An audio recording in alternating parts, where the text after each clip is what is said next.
Привет, друзья! В этом видео я вам хочу рассказать о том, какие изменения произошли у моего мужа за месяц детокса и сыроедения. А что входил в этот детокс? Этот детокс проводился в Таиланде у Евгения Кичигина. И туда входили чистки кишечника, также печени и также несколько дней голодания.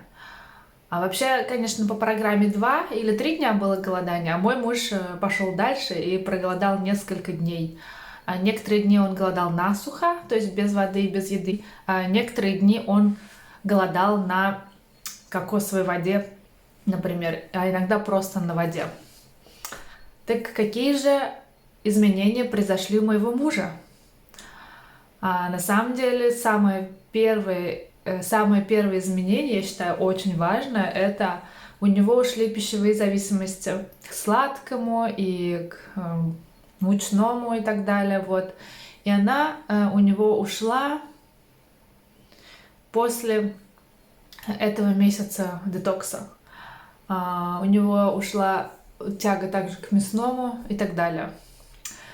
Сейчас я не могу похвастаться тем же самым, что он полностью на сыроедении, что у него нет тяги, но мы знаем, как это можно убрать, и поэтому знание это уже как бы хорошо. Дальше. Второе, у него ушла отечность. Круги под глазами, мешки под глазами, вот. И вы сейчас видите фотографию до, то есть в самом начале, как мы приехали в первый день, и фотография более-менее к концу детокса. Дальше. У него перестали выпадать волосы. Мой муж склонен к облысению. Все думали, что это наследственное. Он даже принимал препараты ужасные с кучей побочек. Он с них слез, но тогда у него стали выпадать волосы. Вот, но за месяц детокса в Таиланде у него не выпадали волосы, а это выпадение волос, оно сопровождается таким характерным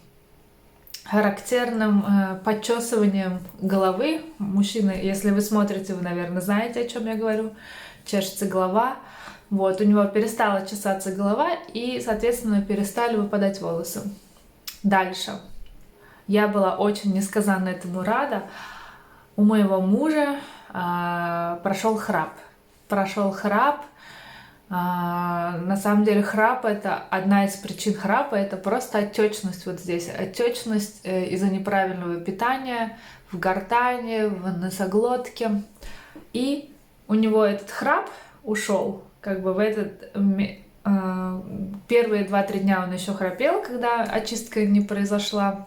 А вот уже потом, после чисток, после голодания, сыроедения, у него совершенно ушел храп. И я еще не совсем поняла, почему я спокойно начала спать всю ночь, не просыпаясь. Оказывается, вот такой подарочек с нами произошел.